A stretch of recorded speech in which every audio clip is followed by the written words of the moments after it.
Why do we choose pendulum? Because pendulum is the world's most accurate timekeeping technology until 1930s. So who invented the pendulum? Galileo in 1602 was the first to study the properties of pendulums. Unfortunately, he died before completing his studies.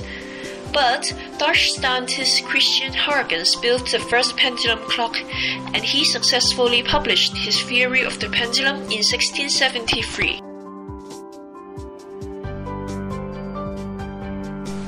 What are basic knowledge before going to a topic? There are some laws and equations we must know before starting. Force equals to mass times acceleration, which is from the Newton's second law. Weight equals to mass times acceleration of gravity. Time period equals to 2 pi over omega, where omega is the angular frequency. Acceleration equals to negative omega square x, where x is the displacement from equilibrium. Moreover, sin theta equals to opposite side over hypotenuse, which is x over L in this graph. What are the assumptions?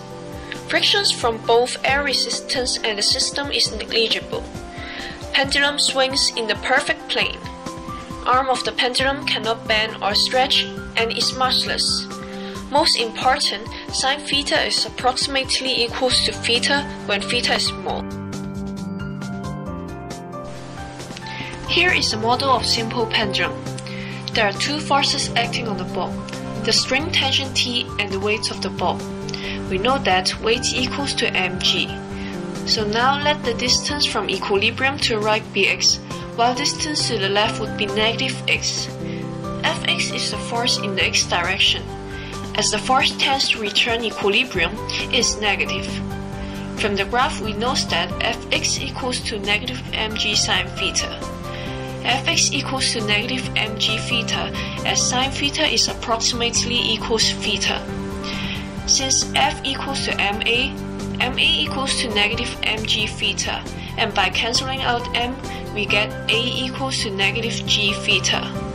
Theta equals to x over L, so a equals to negative g x over L. As we know that a equals to negative omega square x. Omega square would be g over L, and omega would be root g over L. By substituting it into equations time period equals to 2 pi over omega, we can find the time period of pendulum equals to 2 pi times root L over g. What do we get from the equation? Period of the simple pendulum oscillations does not depend on the mass of the load nor on the angle of revolution. It increases as the length of the pendulum increases, and it varies as square of length of pendulum. So how is it related to daily life? Pendulum clock. Pendulums have been used in clocks for hundreds of years because the motion is so regular. Although the accuracy is reliable, it's less common these days because of its size. So where do we use it now? To find your latitude. It's very useful when you get lost. Each time when it completes a full swing, the bob is to the left or right of its previous position. If you're in the northern hemisphere, it's to the right. If you're in the southern hemisphere, it's to the left. Do this for a fixed period of time, such as an hour or half, but you better call the police when you're really lost. It shows the Earth spins. The Foucault pendulum is a very large pendulum. By putting a pendulum at the north or south pole, the pendulum would continue to swing in the same direction.